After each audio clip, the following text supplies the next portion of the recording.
இதை எழுதுறது நிறைய எழுதுறதுன்னு வரும்போது ஒரு பெரிய பிரச்சனை ஒன்று எனக்கு வருது. என்னன்னா, இந்த மொழியின் மீது இருக்கிற அந்த நம்பிக்கை இருக்குல்ல, அந்த நம்பிக்கை லேசாக தளருது எனக்கு.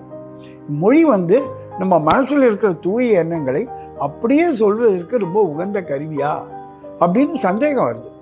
ஏன்னா பல விஷயங்கள் மனசுக்குள்ளே இருக்கும்போது ரொம்ப பிரமாதமாக அப்படி ஜொலிக்கிற ஒரு விஷயமா இருந்ததை எழுதி பார்க்கும்போது ரொம்ப கேவலமாக போகுது. அப்போ வந்து சில நேரங்களில் மனசில் இருக்க அந்த தூய்மையான எண்ணத்தை எழுதி பார்க்கும்போது அது ஒரு பொய் மாதிரி தெரியுது, பொய்யா மாறிடுது. அப்போ எனக்கு என்ன, அப்போ நான் ஒரு லைன் எழுதுகிறேன். என்னுடைய வார்த்தைகள் என்னுடைய எச்சிலில் விழுந்தவுடன் அவை முதல் தர பொய்யாக மாறிவிடுகிற அவலம் அப்படின்னு ஒரு வார்த்தை எழுத வேண்டியதாக இருக்குது. இது பிற எழுத்தாளர் கடம்பனிட்ட ராமகிருஷ்ணன் போன்றவர்களாக கூட இதே கருத்தை எதிரொலிக்கிறார்கள். ஏன் கடம்பனிட்ட ராமகிருஷ்ணன்? காஃப்காவுக்கே இந்த கேள்வி இருக்குது.